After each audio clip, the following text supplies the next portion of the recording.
Welcome to my Facebook গুলো জ্ঞান YouTube channel. আশা করি সবাই ভালো আছেন। তো আপনাদের মাঝে যে ভিডিওটা দেখাচ্ছি, যে দুটা ডিম দেখতেছেন কবুতরগুলার, দেখেন কিভাবে ওই ভিতরে বাসা থাকতে তাহলে বাইরে ডিম নিয়ে এসে বসে আছে। তো আপনারা যারা কবুতর পালন করেন তারা অবশ্যই জানেন এই বিষয়টা।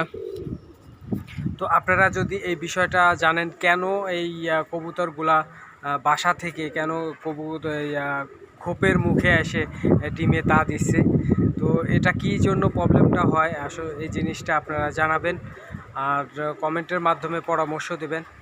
তো সেই জিনিসটা আমি ভালোভাবে দেখাই কি পরিস্থিতি সেই ডিমটার, হয়তো 2-1 দিনের মধ্যেই আবার বাচ্চা ফুটবে, সেটা কোথায় রেখেছে এবং কোথায় বসে তা দিচ্ছে।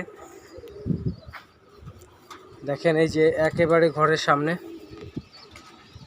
সামনে আর কবুতরটা বসে আছে আপনার ঘরের মধ্যে। দেখেন এখানে কিন্তু আপনার ডিমে তা দেওয়ার জন্য দেখেন খড় আছে, আপনার সব কিছুই আছে, তারপরেও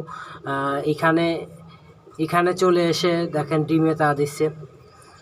তো দেখি আমি এই জিনিসটা এখন ডিমটা সরাই দিব, ওর পেটের নিচে দেওয়ার চেষ্টা করব যে ওখানে ও রেখে দেয় কিনা।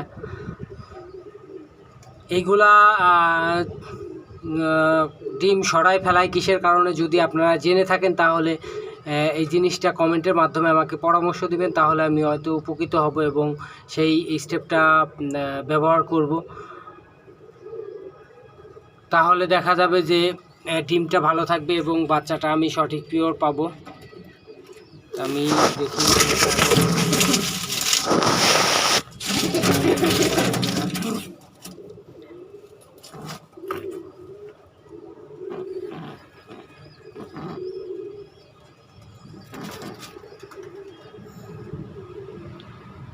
যদি এটা ভালোভাবে তা না দেয় এবং এই ডিমটা তো নষ্ট হয়ে যাবে, এই জন্য আমি ডিমটা সরাই দিলাম যাতে ডিমেতে বসে তা দিতে পারে।